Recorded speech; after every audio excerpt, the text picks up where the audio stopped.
பேதாசுதன் பரிசுத்தாவின் பெயராலே ஆமேன். என்ற நற்செய்தி லூக்கா நற்செய்தி அதிகாரம் 3 வசனம் 4. ஆண்டவருக்காக வழியை ஆயத்தமாக்குங்கள், அவருக்காக பாதையை செம்மையாக்குங்கள். ஆண்டவர் உங்கள் வாழ்வுக்கு வர தடையாயிருப்பது உங்களுடைய பாவம். எப்பொழுது பாவம் நம்மை விட்டு நீங்கும் என்றால் பாவம் மன்னிக்கப்படும் போது.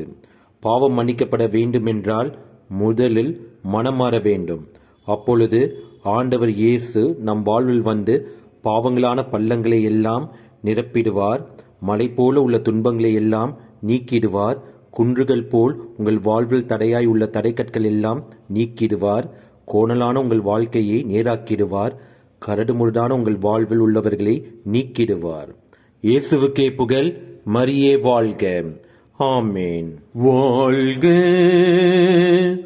வாழ்க வாழ்க மரியே வாழ்க வாழ்க வாழ்க மரியே.